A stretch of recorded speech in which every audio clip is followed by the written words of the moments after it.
to Springer. That's into right center field. Well hit. Won't be caught. It is gone for a home run. George Springer goes deep, and the Astros are back on top by 2.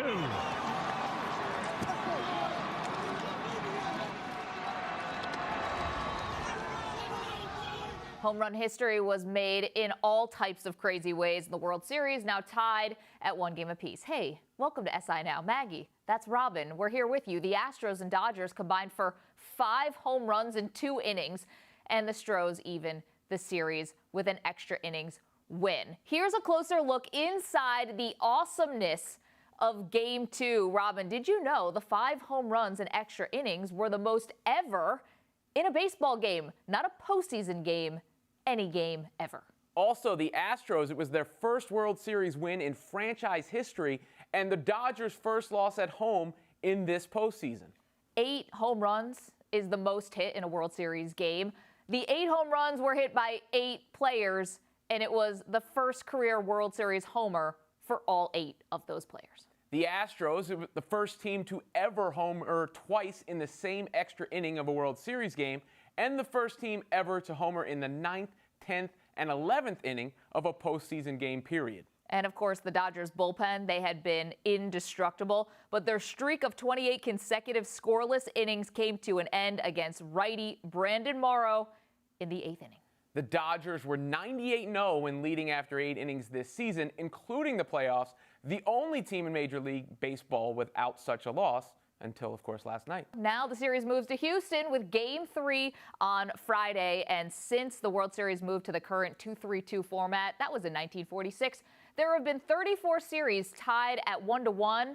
The club going home for Games 3 through 5 has gone on to win 18 times. That's roughly 53% of the time on all four of the 18 occasions. The home team closed it out in Game 5. All right, let's check in with Albert Chen, our very own. Let's talk about Dave Roberts and his managing in Game 2. Of all of the questionable decisions that he made, which one do you think could come back and haunt him the most? Well, he's being questioned most of all for taking Rich Hill out after 4 innings, bringing Kenley Jansen, his super closer, in for 6 outs. I think he's going to maybe think about, I actually don't think he's going to be too worried about his decisions because his bullpen has been so great. But I do think you can criticize him for the way he handled the bullpen in between those 2 decisions.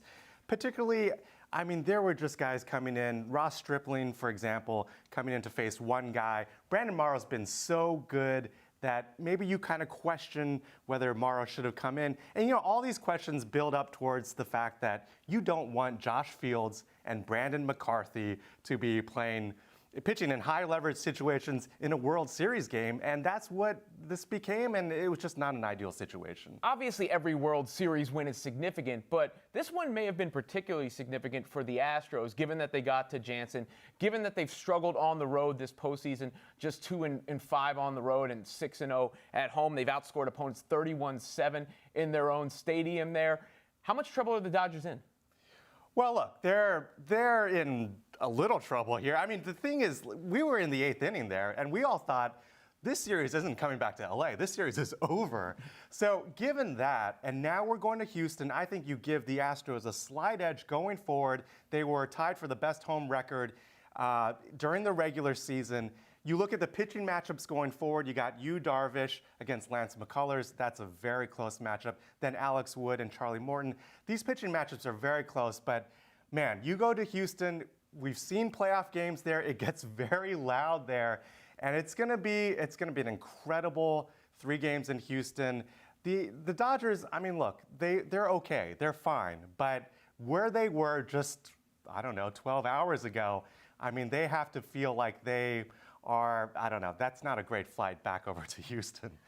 Many people have said this, I'm not the first. It was a World Series game that turned into a home run derby. 8 home runs in this game. Dallas Keuchel said afterwards, obviously the balls are juiced. I think they're juiced 100%. First of all, is he right? Second, does it matter?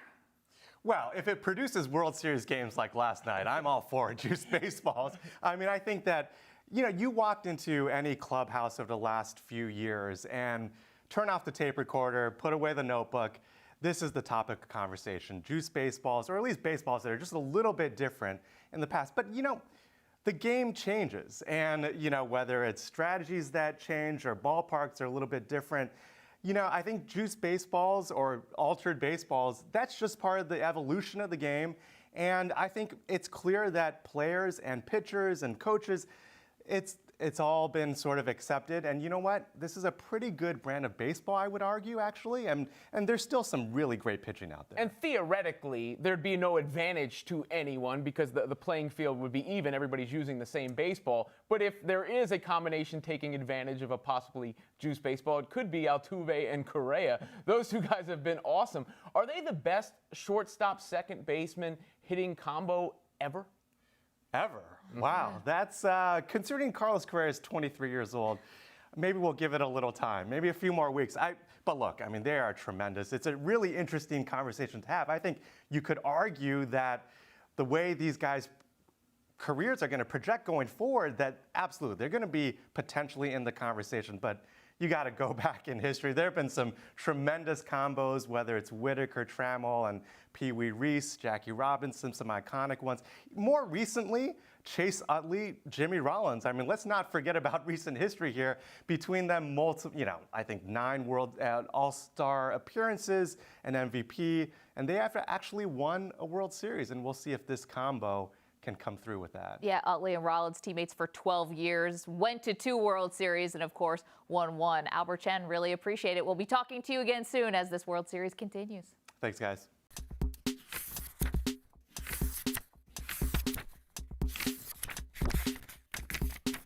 Cam Newton's midweek press conference has not been going well for him this year. Here's how his media appearance ended yesterday.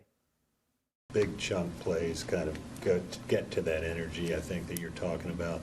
Does this offense, and I know you had several at Detroit, New England, do you think you guys have the wherewithal to do that consistently week in and week out? Next question. Thanks. Afterwards, the Panthers issued a statement saying, quote, Cam didn't intend to be discourteous toward any specific media member. In his mind, after answering questions for 9 minutes, he had fulfilled his obligations, end quote. I guess the word specific was specifically used right there, Maggie. Does Cam have a little bit of a problem handling adversity?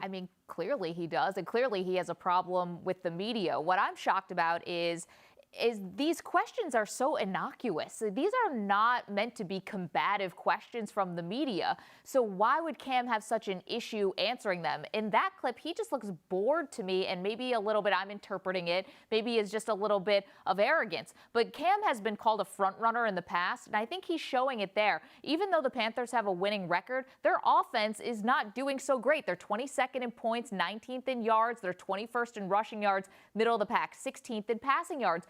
And maybe Cam is not handling that very well and clearly doesn't want to answer questions about it. But his bad attitude, and this is negativity that I can't help but think would permeate into the locker room. Cam is an awesome talent, but it's getting to the point where I wonder if this does lend some credibility to those who criticize his demeanor and the effect it could have on his play out there, because he's asked to do everything for this team. He really is, and I've thought he's been unfairly critiqued as a result, but all he is doing here is opening himself up to more critiques, and the one that I would, lay on him is just a few weeks ago, dude. It's not the same thing. This is not apples to what happened with the female reporter, but just a few weeks ago, he was in a troublesome situation. And now he's going to act like this in the same exact environment. If he did learn from his experience before, why isn't he showing it? Well, that's where the arrogance comes in, because like you said, something similar just happened a few weeks ago. He knows the type of backlash he got for that and how this could be interpreted, yet he does it again. That's arrogant behavior. And, whether it's right or wrong, he's not getting the same pass that Marshawn Lynch is. And Marshawn Lynch cannot talk to the media and people think it's cute or it's part of his act or it's Marshawn being Marshawn or what have you. Cam doesn't get that same benefit of the doubt. It started after the Super Bowl when he was criticized for not talking to reporters after the loss. Then you have the female reporter, and now this, it's a pattern. He's a quarterback, too. So there's a little bit of extra pressure, and he really had a chance in many ways to sort of take the baton and be one of the faces of the league, he may have already squandered that, at least when it comes to goodwill. We know it's early in the season, but this was unexpected. The Cavaliers losing on the road to the Brooklyn Nets.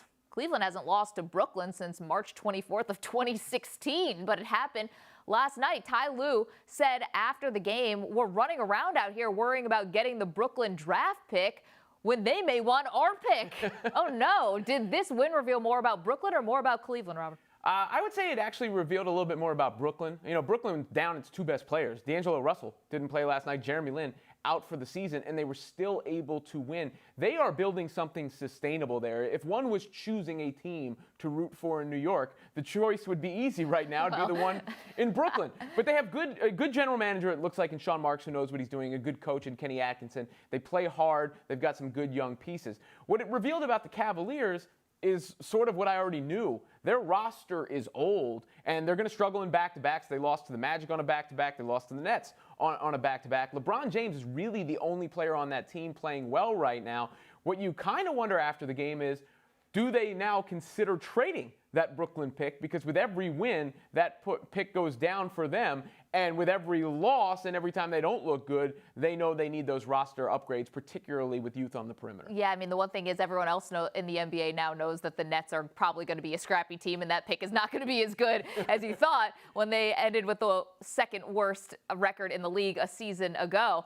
Isaiah Thomas was on an episode of Law & Order SVU, and I think you might need Ice-T to get on the case of where was Jay Crowder and where was Tristan Thompson and where was J.R. Smith, who went 1 for 9 and How about finished Kevin for 2 Love? points. He's been awful to start this year. I mean, at least he had a double-double, though, right? I mean, it's his plus-minus is not good, but I guess on paper he's contributing in some ways. I think that this is not good for the Cavaliers because especially when you look at the bench, right? They bailed out the Cavaliers in that game against the Bulls, a very tight game against another bad team, right? That they ended up winning. But it's a problem when the rest of the team can't pick up some of the slack for LeBron James because you don't want him to need to have a triple-double to narrowly lose to the Brooklyn Nets in October. No, that's a bad management and use of LeBron James. You need him as fresh as humanly possible for your playoff push. And if he's going to have to pull these magic tricks out on these games on the road to bail out the rest of the team, that is not a recipe for a good season. On this, we agree. Elsewhere in the NBA, John Wall didn't have his way with Lonzo Ball and the Lakers the way Marcin Gortat predicted, while LeVar Ball's prediction for the game turned prophetic, with the Lakers beating the Wizards in OT 102-99. For all the talk about the pressure LeVar has put on his son, here's why I think LeVar has helped Lonzo far more than he has hurt him. The backlash to LeVar Ball has gone too far. I get it. There tends to be a backlash to overexposure. South Park did a good episode on this back when Britney Spears shaved her head. Remember that? Think about it for a second. Aside from a few questionable quotes, Lonzo Ball is going to take the Lakers to the playoffs his first year. What is LeVar guilty of other than being an entertaining and shameless self-promoter for Big Baller Brand and his boys? And it's not like he's hijacking the Staples Center PA system to have himself heard. The very same media outlets complaining about him. Has anybody else's dad done a press conference after every game? Yes. No. Keep putting a microphone in his face. Yeah, we interrupt our regularly scheduled programming to bring you LeVar Ball with Stephen A. We've done it too, but you can't be mad at a fire for growing if you're pouring gas on it. As for the notion he's hurting Lonzo Ball, please. Lonzo played college ball at UCLA, got drafted by the LA Lakers, has his own shoe, is a part of a reality show, and gets to cut rap records. Yeah, it's real tough being Lonzo Ball right now. His star power is higher than anyone else in his draft class, in large part because of LeVar. So what if players are going after him? Good. It's the NBA. If he can ball, that was going to happen anyway. Might as well get it out of the way. Anyone who's ever played knows you don't call next and expect guys to take it easy on you. Either he can handle it or he can't. Bottom line, LeVar Ball seems like a pretty good dad. And he's definitely good for the NBA. Eventually, Lonzo's play is going to have to speak for itself, regardless of what his dad has to say. By the way, don't add me.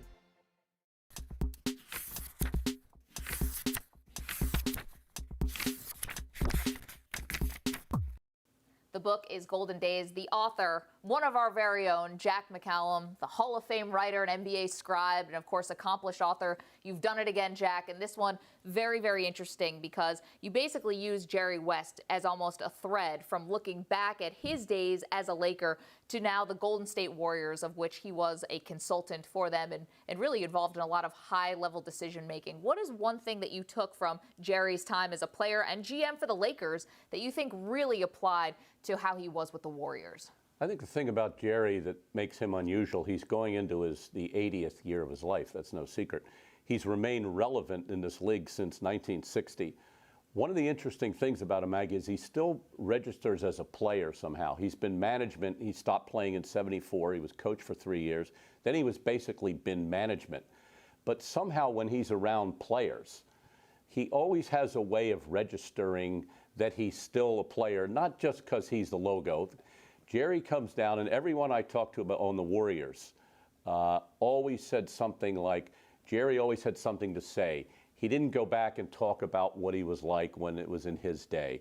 You know, he didn't yell, "Get off my lawn, we could do it this way." You know, he registers young basically because he's smart enough to do it, number one. Number two, he keeps up. The informational flow keeps up with him. He loves today's games, and it's very refreshing to talk to someone who understands how great LeBron is, who understands how great Kevin Durant is, rather than just look at their flaws. You said the modern-day Warriors are in many ways the perfect team, and Curry the perfect player to drive Jerry West nuts. They often play the beautiful game, unselfishly sharing the ball, knowledgeably spacing the floor, moving as one.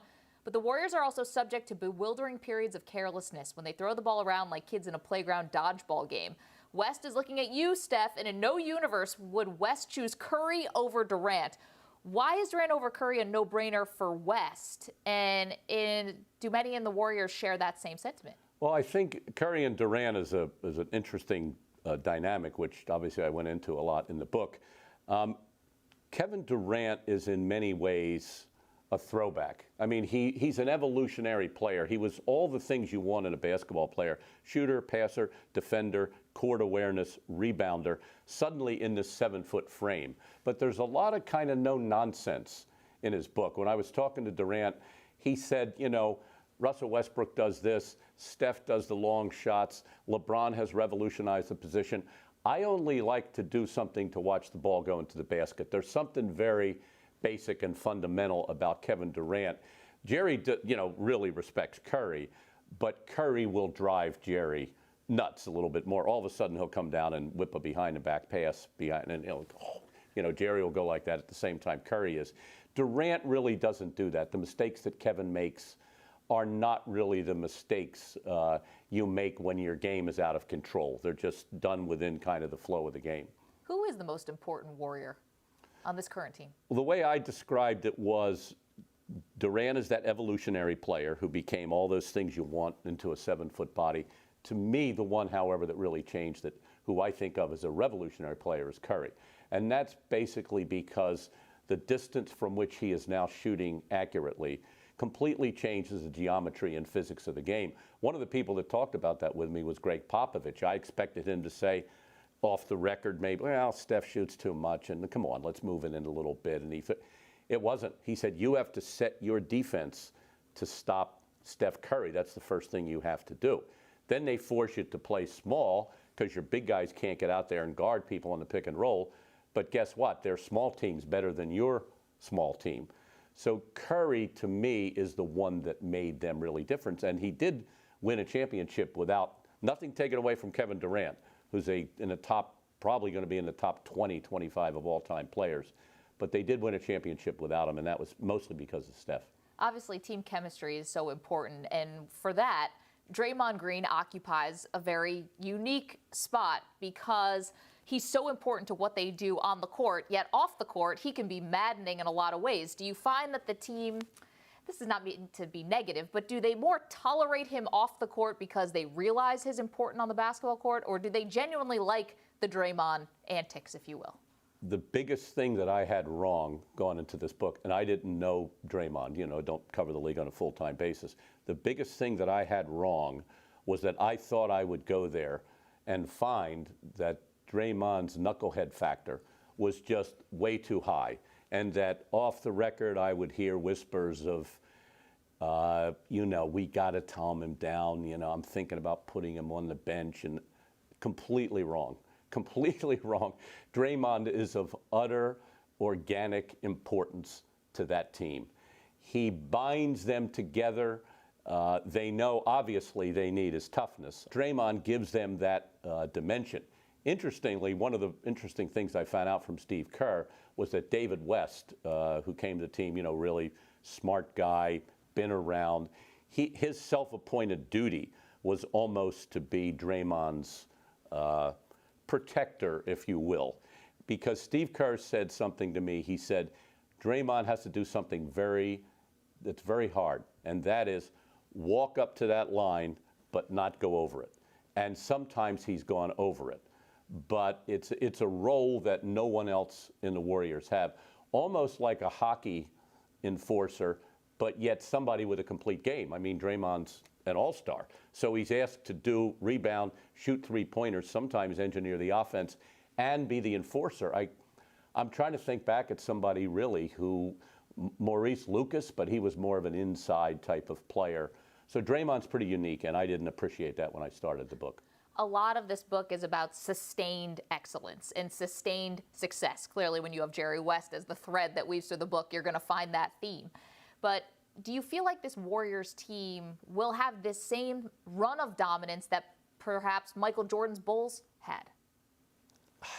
If I'm having to answer yes or no, I'm going to say no, simply because in this day and age, it's just too hard to stay together. I mean, these guys basically, their key parts are signed, I think, through 2019.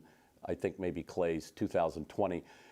So you would look on paper and say, well, I mean, who's going to stop them in the next 3 years? Something will happen. Teams break up. Social media causes such a... Ron Adams, the assistant coach of the Warriors, we used to always talk about the bubble. This other social media bubble floats out there all the time. As we know, Kevin Durant has stepped into it. He can't... We didn't realize how involved he was. He can't seem to keep out of it. And, we can somebody my age can take a look at those pressures that are caused upon by social media and say, I wouldn't get caught in it, except we all tweet. We're all part of that world. We all made mistakes in it, and the stakes that they have when they make a mistake are so much higher. The fans were chanting MVP for Steph when they got their rings in the opening game of this season. In some ways, do you think deep down that might bother Kevin Durant? He is the Finals MVP. I think that probably bothered him, but I think it's also, at some level, Kevin Durant is also, every time that the subject would come up, he would kind of say half, well, it is Steph's team. The team was created, the paradigm was created before KD got there. Having said that, the dichotomy is, despite what I said about Curry as a revolutionary player, he's not a better player than Kevin Durant. He can't have the impact on a game that Kevin Durant has simply because of his height and his ability to score, posting up, isolation, breaking a man down, shooting off the dribble whenever. So it is those two trying to figure out whose team it is going forward. That's obviously going to be a key thing for the Warriors. How much does it matter to the two of them? Well, they say that it doesn't. What did you find? I think it probably does. I mean, they're two very smart kids, so they know they have to say the right thing about it. But I've never been around a team that I can think of when you cannot truly define whose team it is.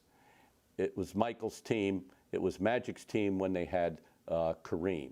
It was Tim Duncan's team even when Tony Parker and Manu were outscoring him. LeBron's team, even when he and D. Wade were unbelievable. The one year Miami won the championship, Shaq and D. Wade together, it was D. Wade's team. It was Shaq's team first year. Well, then Kobe came on, and I think they eventually broke apart because they couldn't figure out whose team it was, and they're a pretty good model. I think that Steph and KD are different from Shaq and Kobe, a little more self-aware, a little less outward ego, but that's kind of the model you have to look at going forward.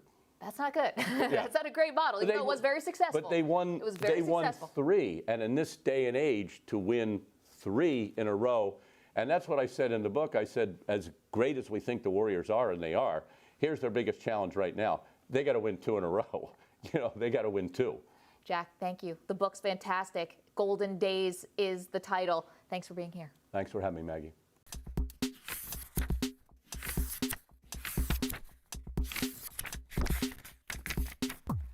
That wasn't all we talked about with Jack McCallum. You can head to Sports Illustrated's YouTube channel for the interview in its entirety. Before we go today, there is some breaking news. Joe Girardi and the Yankees have parted ways. After 10 seasons, 1 pennant, 1 World Series win, Joe Girardi's contract ended this year and it will not be renewed. And Robin, a little bit shocking, even though Girardi did not have a contract after this year. Why do you think the Yankees would not want to retain the manager? I think this is a mistake. I mean, probably because they feel they need a change in the voice. He's been around there for a long time, but they've had success. I thought this was over with when they beat Cleveland. When they fell behind to the Indians after his replay flub and were down 2-0, perhaps his job was on the line there because that would have been a nice excuse to part ways. Right now, it just seems befuddling because I thought they overachieved in recent years. And then this year, in a rebuilding season, they're a game away from the World Series. I think you're looking at one of the 5 best managers in the sport, perhaps. So parting ways for the sake of change just seems like doing something for no reason. And maybe we shouldn't assume, actually, that this is the Yankees. We just think it is because this core looks so good and looks like they're going to be so dominant. But I think maybe Joe Girardi, who said that he's wanted to work in the commissioner's office, he said he wants to take a baseball operations job at some point. We just didn't think maybe it'd be right now, and I think he might make his way to another bench pretty soon. I think this is a move that the Yankees are really going to regret because you have this young core. You have Starlin Castro's 27, Gary Sanchez 24, Aaron Judge 25, Didi Gregorius 27, Aaron Hicks 27. They are all moving into their baseball prime with a manager that they are all very comfortable with. And it doesn't seem to me that Girardi has lost the clubhouse in any way. After you said he made that error in not asking for the replay challenge in the postseason, the team rallied behind him and they rallied back to win that series. So I don't think that his message is falling on deaf ears. It seems like to me he's been, a quote-unquote loyal soldier to the organization. Doesn't seem to be a headache. And 6 out of his 10 years that he was the Yankee manager, they went to the postseason. Now, it's only been 2 trips in the last 5. But as you mentioned, it was a rebuilding year. I mean, the Yankees were not starting from the ground up, but maybe with a lesser manager, they might have had to. So they have the influx of talent. I thought they had a good voice in the clubhouse, and I'm not sure if they have someone tailor-made to come in and step in, fill that role, because that's going to be difficult, especially, as I said, you have this young core, it's all in place. It's not often you see a proven winner who is coming off of a winning season and has a championship to his resume and his respective team part ways. We're hearing some rumors here, just internet rumors, Twitter tweets saying that maybe Joe Girardi would land in Washington as they parted way with Dusty Baker. That was also shocking. What's not shocking is we have to go, unfortunately, but we'll see you back here tomorrow at 10:30 a.m. Eastern Time. Of course, stick with SI.com for all the latest news and headlines, plenty more about Joe Girardi and the Yankees parting ways, that's for certain. And of course, follow us on Twitter at SI Now Live. That's where we post clips from the show. See you tomorrow.